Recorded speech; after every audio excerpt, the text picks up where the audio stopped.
Hey there folks, welcome to video number 7 for my U.S. history class. For this one we're going to bridge the gap between the last video on the Bill of Rights, the Federalists and Anti-Federalists, and the creation of the Constitution, and we're going to jump to 1860, right as the United States is entering the deadliest war we've ever been involved in, and that is the Civil War.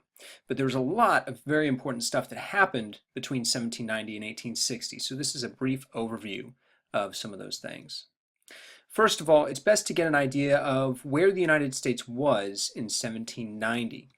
So for instance, the very first census, the census is a survey of the population that happens every 10 years. The very first census was held in 1790, and this is what it told us, that we had almost 4 million people living across 13 states. The biggest city in terms of population was New York City, which had at the time 33,131 residents. Today it has 8.4 million and is still the largest city in the United States in terms of population. But in 1790 it already was the biggest city with 33,000 residents. You had an average of one person per 4.5 square miles. So the United States was so big that even with a population of nearly 4 million, there was a lot of space. So let's jump ahead to 1860. What was life in the United States like then? Well, by this time you had a total population of over 31 million across 33 states, so an increase of 20 states. New York City was still the most populated city with 813,669 residents, so a major increase. But three western cities, St. Louis, which is in Missouri and on the Mississippi River, Cincinnati, which is in Ohio, and Chicago, which is in Illinois, had entered the top 10 for population. So this tells us that the population of the United States was gradually moving west. Then you also had an average of one person per 10.6 square miles. So even with the population increase, people had even more space, or at least had more space available to them. So, since they had more space, there were obviously some major changes in geography between 1790 and 1860.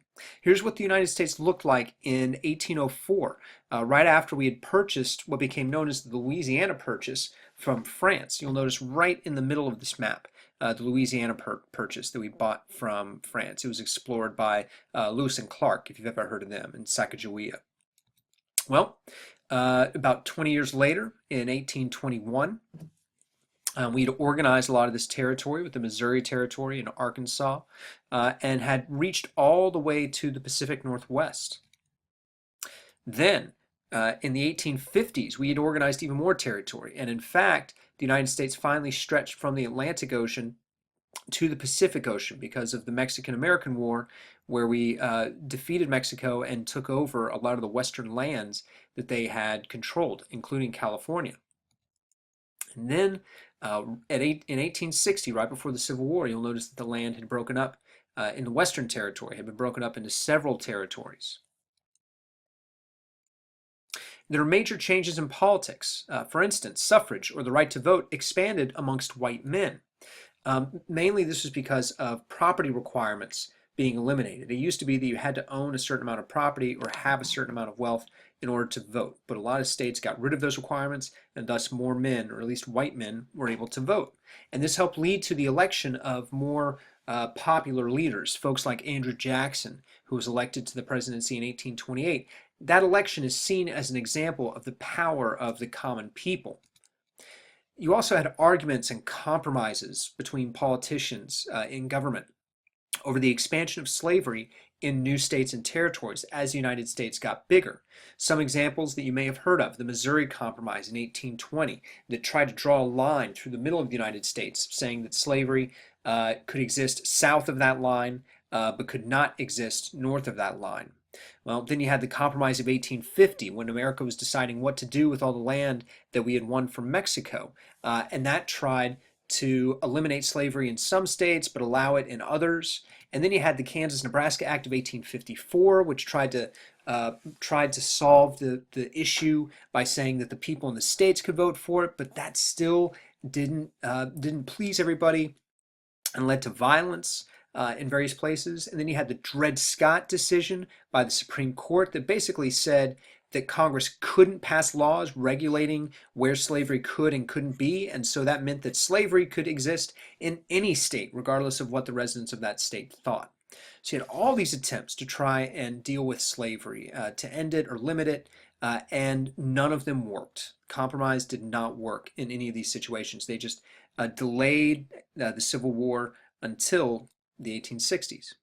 But because of these arguments about slavery, you have the emergence of a powerful political party, the Republican Party, which still exists today, although it is drastically different from what it used to be. But the Republican Party emerges because their main issue was that they wanted to limit the expansion of slavery.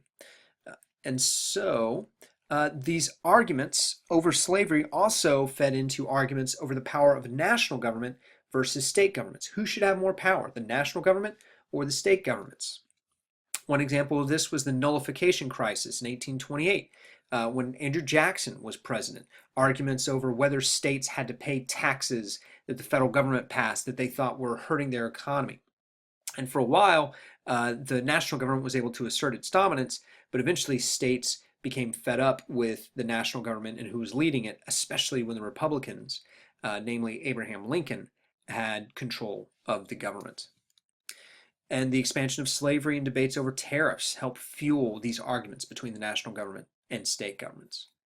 So there were major changes in the economy too. When the United States began, a lot of people had to grow their own crops. They were mainly farmers. People who lived in the cities had some trades, but you didn't really have, people were still mainly growing their crops or buying their food from farmers. And that still happens today. But in this time period, you had something known as the market revolution.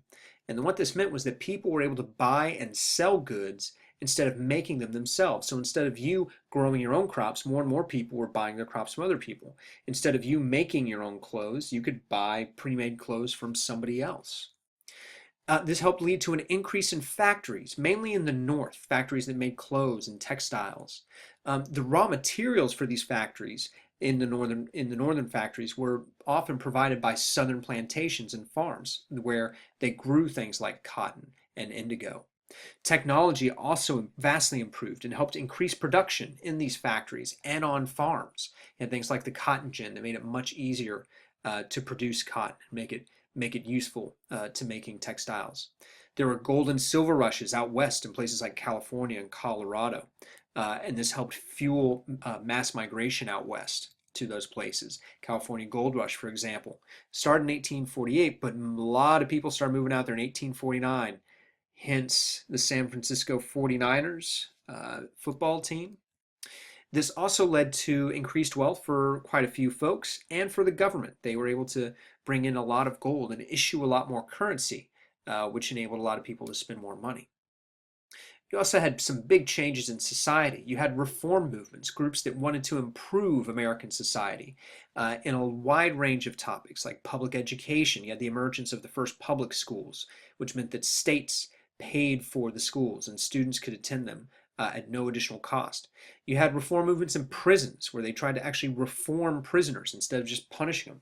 Temperance movement attempted to wipe out the use of alcohol. Abolitionism tried to wipe out the existence of slavery. The Second Great Awakening pushed a lot of these causes too, where there were more people involved in religious movements. You had a push for women's rights too, women's empowerment at home, in government, the right to vote, and to be able to seek jobs as well. Women played leading roles in all of these movements. They became school teachers. Dorothea Dix worked to improve prisons. They were leaders in temperance and ending slavery. They became religious leaders as well. So you're going to see a new role for women in American society during this time period. You also saw the growth of the middle class in many cities. This meant that you had people who were lawyers and doctors, people who weren't extremely wealthy, people who had to work day to day to make a living, but people who weren't scraping by. Who actually could live comfortably. You also saw some big increases in immigration. The Irish came over in large numbers, the Scottish, a lot of Western Europeans began to migrate to the United States and populate cities like New York. Germans migrated in large numbers and moved out west to places like Wisconsin, even to places like Texas. And even to California. You saw a lot of Asians, Chinese in particular, who came from Asia to settle in China, settle in California in hopes of making it rich at finding gold. But when they didn't find gold, they still stayed and started working there in other jobs. There were major changes in technology and transportation with this growth of population and the changes in economies. The railroads slowly expanded, making it easier for people to cross, to get from the East Coast to the Midwest, and then eventually make their way to the West Coast. It was easier for farmers to ship goods, for businesses to ship goods, and for people to simply travel. You also had the expansion of canals, people traveling on rivers more easily, people building roads to ship goods and ship people, and trails west so that people could take wagon trains and move their whole families or move by themselves through the western United States, across the Rocky Mountains, and into California and the Pacific Northwest, places like Washington State and Oregon. People were able to travel faster by ship with steam-powered ships that didn't depend on wind to carry them where they were going. People were able to get from the East Coast of the United States and get to the West Coast by sea, sometimes faster than they could have if they went by land. The telegraph also allowed for the quick exchange of messages. People could tap out a message from one coast to the other, even at one point from the United States to Europe, by using the telegraph, which preceded the telephone. There were some major issues, though, during this time period that divided many Americans. First and foremost, slavery. What states were going to allow slavery? Should it continue? There were people arguing for slavery to continue, that it was actually better for slaves to be enslaved than for them to be free. And meanwhile, you had other folks like William Lloyd Garrison and Frederick Douglass who were arguing that no, slavery needed to end. There was no justification for it whatsoever. Immigration was a big issue. You had millions of immigrants coming to the United States, and there were worries that they were going to be anti-American, going to bring anti-democratic ideas that would lead to the downfall of American democracy. There were major conflicts with Native Americans as Americans began moving further west. They're running into land that Native Americans have occupied and used for hundreds and thousands of years. And so, of course, there's conflict, cultural conflict, conflict over land, that's going to continue well into the late 1800s and even into the 1900s. One of the most well-known events would be the Trail of Tears, again in the presidency of Andrew Jackson, when millions of Native Americans would be forced to move west of the Mississippi River. Women's rights, as I mentioned before, women became really involved in a lot of reform movements, but they began to push for specific rights like suffrage, the right to vote. They wanted more economic freedom and independence. And they wanted education. Many of them, even those who were educated, were very limited in what they could do with their education, and they wanted more opportunities to become doctors and lawyers and things like that. And of course, there were major differences between the North and the South. Cultural differences. We've all traced all the way back to the foundings of Plymouth and Jamestown. Economic differences in what they did for a living. Major environmental differences that influenced the forms of life and their beliefs and their economies. And of course, slavery. Slavery had existed in all the states at some point in time, but as time went by, between 1790 and 1860, a lot of northern states had outlawed slavery and had ended it. And so slavery dominated the South, but in the North, not so much. So that's the end of this slideshow. We'll be checking out the Civil War, doing a brief review for it in the next video. So tune in, and thanks for watching.